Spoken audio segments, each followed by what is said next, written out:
My boss told me I was lucky to work for free. 2 months later, he was jobless, broke, and blacklisted. If you told me 3 months ago that I'd bring a whole company to its knees before graduation, I would have laughed. I was just a final year media student, hopeful, hungry, and desperate for a shot in the industry. So when I landed an internship at Blackwell Creative, a boutique media agency in Manhattan, with clients that ranged from fashion labels to rising tech startups, I thought I'd hit the jackpot. The office was sleek, buzzing with energy, filled with people who looked like they belonged on magazine covers. And at the center of it all was Dean Blackwell, the founder. Charismatic, fast-talking, and always dressed like he had somewhere more important to be. "You're one of the lucky ones," he told me on my first day, flashing that movie star smile. "We don't usually take interns mid-year, but your portfolio? Impressive.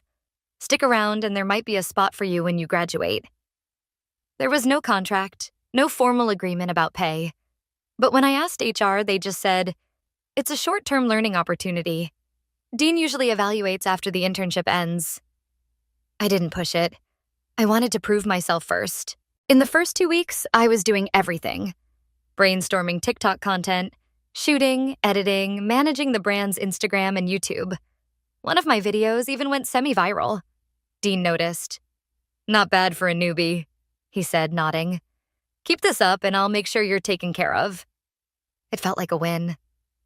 I stayed late without being asked, took calls on weekends, even loaned my own gear because the company's equipment was always booked. I didn't complain. I thought it was all part of paying dues. But something started to feel off. Whenever I brought up compensation, Dean would deflect.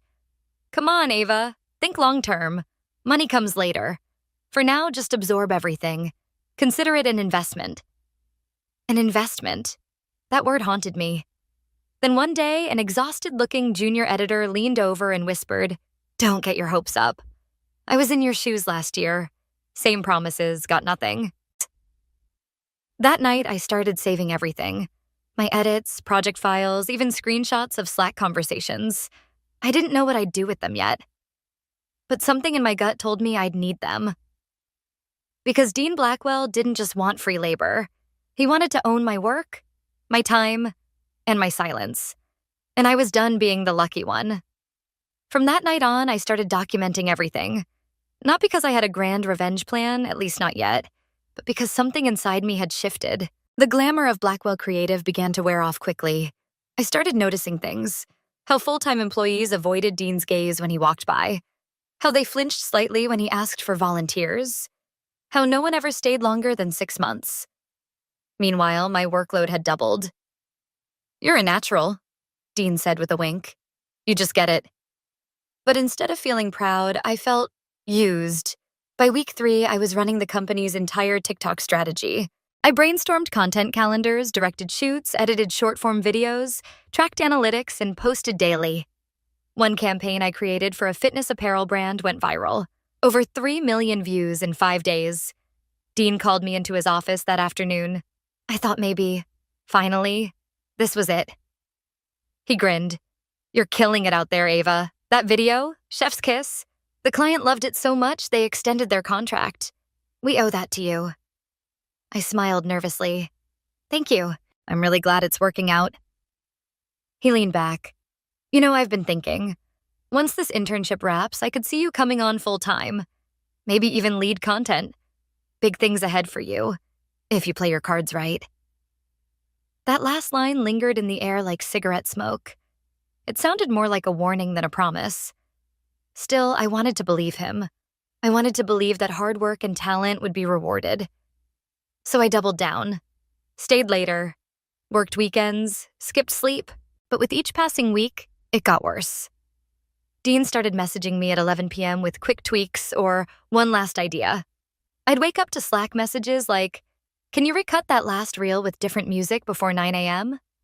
Hey, can you hop on a Zoom at 8? Big pitch coming." When I finally asked about compensation, just something symbolic, even a stipend, Dean chuckled. "Come on, Ava, this is the real world. You're getting experience people would kill for. Think long term. Consider this your investment." That word again. Investment. Except I was the one investing. Time, energy, creativity. And what was I getting back? a thank you, and a fake smile. One day, I overheard a phone call Dean had with a client. He was presenting my campaign as his own, word for word. Even repeated a phrase I'd coined, a cheesy but catchy tagline I'd jokingly tossed out during brainstorming. The client ate it up. Dean got the credit. And me? I was still just an intern. It all came to a head during the agency's mid-quarter meeting. Dean stood in front of the whole team and said, "We're seeing record engagement thanks to our social media strategy. Big shout out to the team. And of course, our creative leadership." Not a word about me.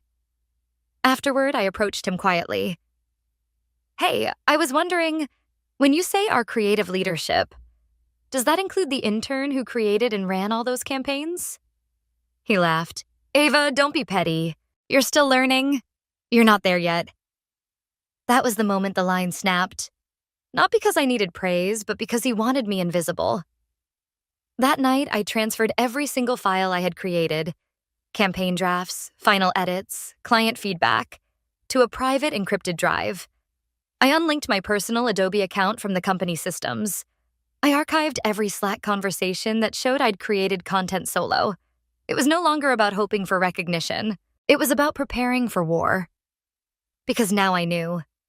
Dean never intended to hire me. He never planned to pay me. And he sure as hell didn't think I'd fight back. He thought I was just another naive intern. And that's what made his downfall so easy to orchestrate. By week 6, the internship felt less like a stepping stone and more like a slow bleed. I'd stopped expecting thanks, recognition, or even basic courtesy. I was clocking 12-hour days, managing projects solo, and pretending I was still learning. But the final blow came wrapped as a compliment. Dean burst into the break room one morning, espresso in hand, grinning like a man who just won a lottery. "Big news. We landed a massive client, an international tech brand. They want a Gen Z targeted digital campaign, super edgy, platform first. Ava, this has your name written all over it." At first, I hesitated. Was this finally a real opportunity? Or another bait? Before I could respond, he slapped a manila folder on the table. "They need a concept in 3 days. Pitch on Monday. Think. Viral, disruptive, fresh. I want you to lead creative." Led creative. No pay, no title, no credit. But the pressure? All mine. I spent the weekend at the office living on cold brew and trail mix. I storyboarded, wrote scripts, filmed teaser reels, edited overnight. By Monday morning, I had a full pitch deck, 3 short-form sample videos, and a mock rollout plan. Branded, tailored, ready. The client loved it. I watched them nod through the Zoom call, laugh at the jokes, even compliment the voiceover I'd recorded at 3 a.m. using my roommate's podcast mic. Dean sat there, smiling smugly, interjecting only to say, "We're proud of what our team developed. It's exactly what we envisioned." Not once did he mention my name. Still, I swallowed my pride. Maybe this was it. Maybe this was the moment he'd finally offer me something real. The next day, he called me into his office. I remember everything about that room. The scent of overpriced cologne, the sound of his vintage vinyl playing low in the background, the framed quote on the wall. "Hustle in silence. Let success make the noise." Dean looked up from his laptop and said it casually, like he was discussing the weather. "Ava, I think we're going to wrap up your internship a little early." I blinked. "What?" He smiled almost sympathetically. "You've done some good work, don't get me wrong, but we're moving in a different direction. And honestly, I think you've learned all you can here." I felt like the floor vanished beneath me. "Wait, what about the campaign? The tech client?" He shrugged. "We'll take it from here. You've laid the groundwork and we'll handle the rest. It's how things work in the industry." I sat there, frozen. He wasn't even trying to hide it. He had used me to land a major account. And now that the heavy lifting was done, I was disposable. "But we never even talked about pay," I said quietly. Dean raised an eyebrow. "We never promised anything, Ava. It was a learning experience. You got exposure. That's more than most interns get." I stood up slowly. My hands were trembling, but my voice was calm. "You're right. I learned a lot." He didn't notice the steel behind my smile. As I left the office, I didn't slam the door. I didn't cry. I didn't scream. I went home, pulled out the external drive I'd been updating every night, and opened the project files from the tech campaign. Every edit, every raw clip, every voiceover, every asset stored securely under my own name, created with my personal software on my personal laptop. The company had never once given me a login for their systems. They'd relied on me to just get it done. So I did. But I never transferred ownership. No NDA. No work for hire agreement. Legally, everything I created still belonged to me. I logged into the back end of the video hosting platform, an account I'd made temporarily with my personal email, and switched every campaign video to private. Then I disabled access. By the next morning, the agency's prized campaign, the one Dean had bragged about to the client, had vanished. Slack channels exploded. I was still in them, watching silently. Why are the links broken? We're presenting this to investors today. Who has the raw files? Does anyone have contact with Ava? Dean sent me one final message. Hey, looks like there's a glitch with the videos. Can you send over the files ASAP? I didn't reply. Instead, I posted a 30-second video on my own TikTok. I made something big for someone who promised me the world and gave me nothing. They said, consider it unpaid experience. And so I kept the experience and everything that came with it. I didn't name names. I didn't have to. Within 24 hours, it had over 1 million views, and Dean Blackwell was about to find out what unpaid labor really costs. By the time I woke up the next morning, the TikTok had over 1.2 million views. The comments section was a war zone. Name the company, we'll find them. This sounds way too familiar. So many agencies get away with this crap. Not anymore. I didn't name anyone. I didn't need to. People are smarter than companies give them credit for. All it took was a few eagle-eyed viewers, a familiar font in the background of one video clip, a blurry logo on a coffee mug, and within hours, Blackwell Creative was trending. For all the wrong reasons. Meanwhile, the chaos inside the company was growing by the hour. A junior editor I was still in touch with messaged me. WTF did you do? The tech client's campaign disappeared. Dean's losing it. And apparently, Dean spent the entire morning pacing the office, yelling into his phone, blaming the IT team, demanding someone fix the damn videos. But no one could, because no one had access. I had created everything using my personal logins, because no one in the company had ever bothered to give me official credentials. My temporary access became the company's Achilles heel. The campaign had been their golden ticket, polished, viral ready, already teased in press releases. Now every link they had shared led to a blank screen.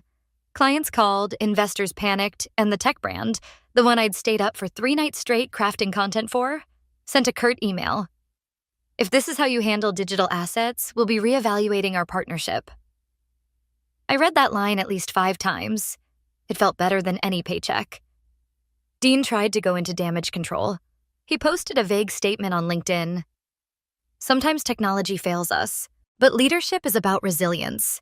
We're working tirelessly to resolve a minor issue with one of our campaigns. Stay tuned. The comments didn't buy it. Minor issue? Your entire campaign just evaporated. Didn't your intern make that content? Maybe don't exploit young creatives next time. By evening, the story had started to spread beyond TikTok. A mid-tier industry blog picked it up, writing an article titled When Interns Bite Back, The Unspoken Crisis in Creative Agencies. They didn't mention my name, but they quoted my video. Other interns and junior creatives began chiming in with their own horror stories. It was no longer just about me. It had become a movement. At Blackwell Creative, internal panic turned into blame games. My friend inside said people were whispering in corners, backing up files, scrubbing chats. They knew this wasn't just a glitch, it was a failure of leadership. And the person responsible for it all was still acting like nothing was wrong. But something was very wrong. The next day, I got a call from an unknown number. I didn't answer. A voicemail followed. Dean's voice, low and forced calm. Ava, I think we got off on the wrong foot. I want to talk. I think there's an opportunity here. For both of us. An opportunity? He sounded like a man standing on a cliff, trying to sell parachutes after pushing people off. I didn't call back. Instead, I made a second video. No music, no clever editing, just me, looking into the camera.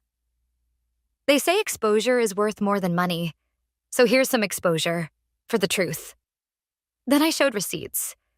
Not just about my campaign, but screenshots of Slack messages, emails, text requests at midnight, files showing who really made what. Again, no company name, just evidence. The internet connected the rest. That night, the agency's official Instagram went dark. The last 5 videos disappeared. Comments were disabled. Their follower count dropped by thousands. And Dean? He was still pretending it was a tech glitch. But the truth was out. And I was just getting started. 2 days after my second video, I heard the words I'd been waiting for. Dean Blackwell was going live. He'd announced a press update across the agency's social platforms, claiming he'd be clearing the air and addressing recent misinformation. As the post was vague, performative, exactly what I expected. The live stream was scheduled for noon Friday. By 11:50 a.m., more than 9,000 people were waiting in the virtual lobby. Clients, journalists, former interns, hate watchers, and curious bystanders who had followed the unfolding drama online. I was watching too, not with popcorn, but with a kind of focused calm. Everything he said now would be permanent, on record, and I knew exactly what was coming. The camera opened to Dean sitting in a minimalist, two-white office. He wore his signature blazer, no tie, sleeves rolled up like he was the underdog fighting to keep the ship afloat. He smiled, polished but tight.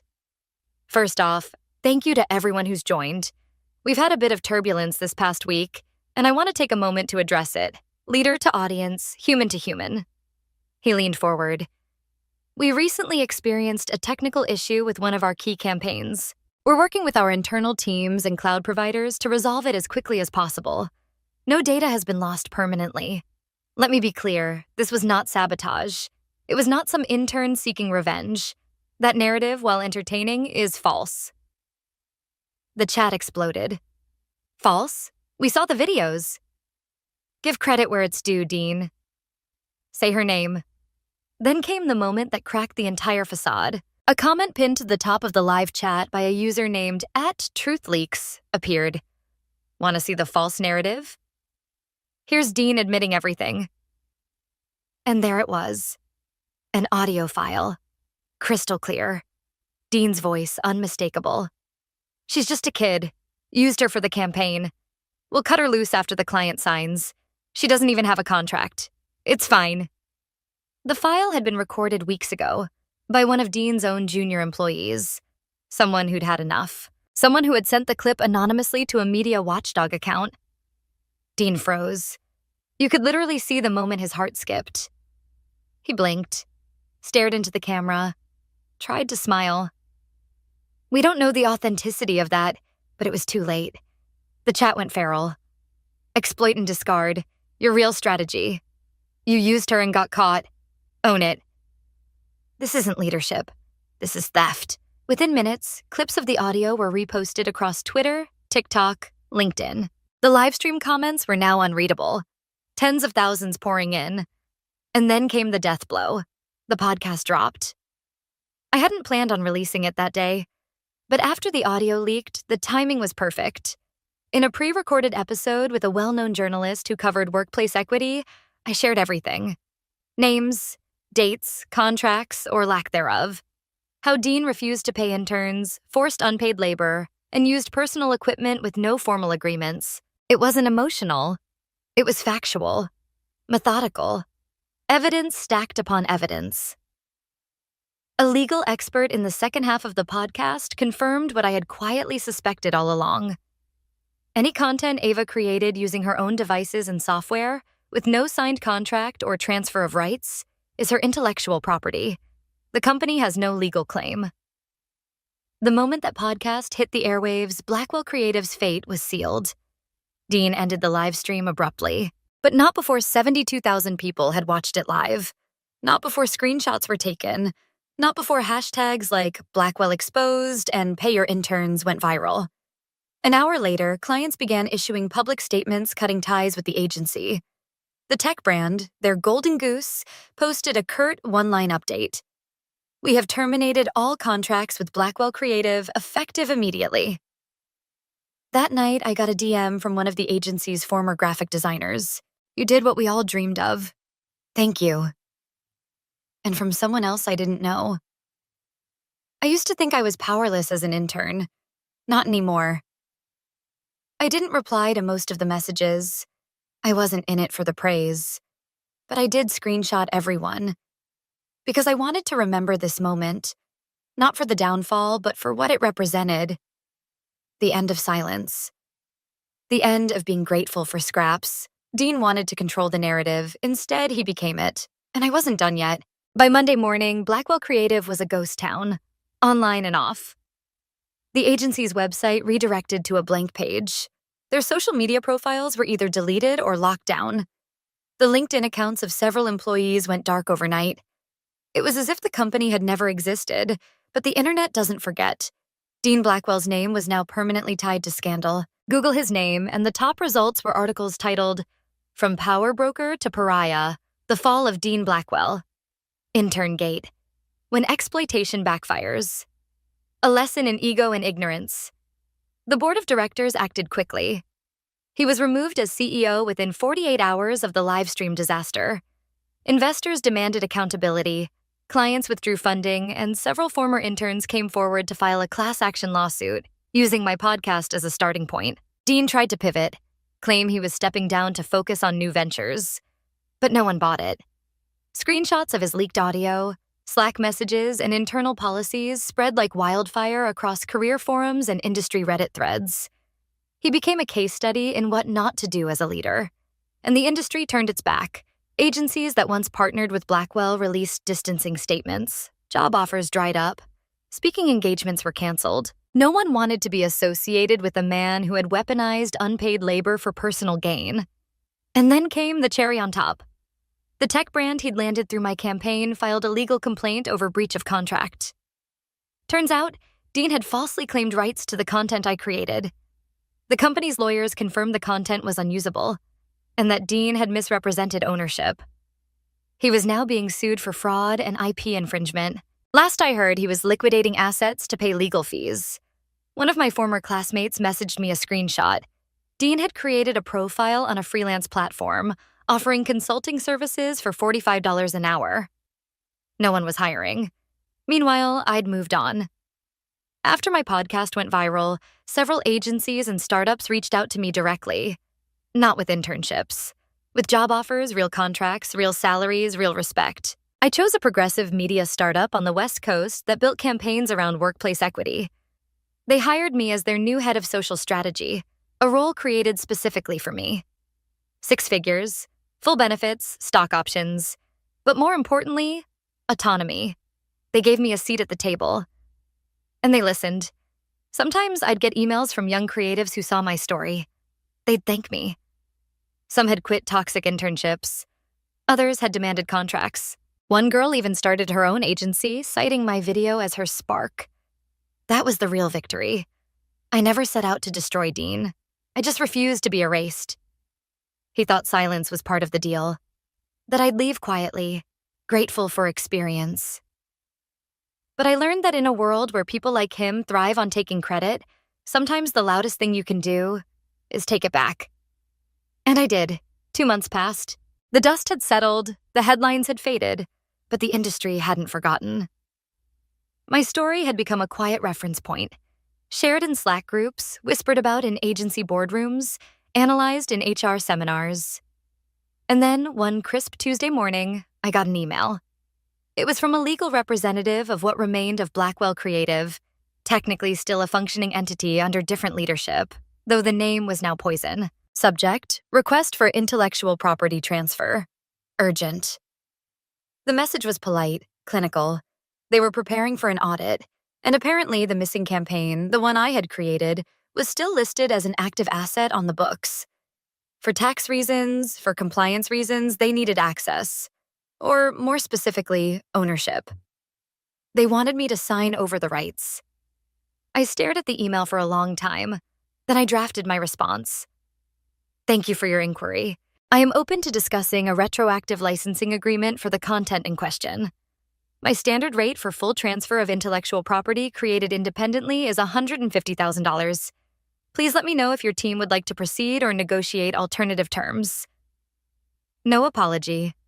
No justification. Just a clean offer. 2 days later, they accepted. I signed the paperwork, received the wire, and finally got paid for the work I had done months ago. But this time, it was on my terms. Not as an intern, as a professional. Afterward, I walked to the beach near my new apartment and sat in the sand with my laptop. I typed up a short message and posted it across my social channels. They told me, let's just say it's unpaid for now. We'll figure it out later. So I did figure it out. I figured out how much my time was worth, how much my voice was worth, and how long I was willing to let someone else hold the pen to my story. Don't wait for someone to value you. Do the work. Know your worth. Write the ending yourself. The post went viral within hours, not because it was angry, not because it was vengeful, but because it was honest. And people, especially young creatives, women, interns who'd been told to be grateful, they saw themselves in it. That was always the point. This story was never just about revenge. It was about reclamation. Because when someone tells you, we'll pay you later, what they really mean is they hope you'll be too afraid to ask. But I wasn't afraid anymore, and I'll never be again.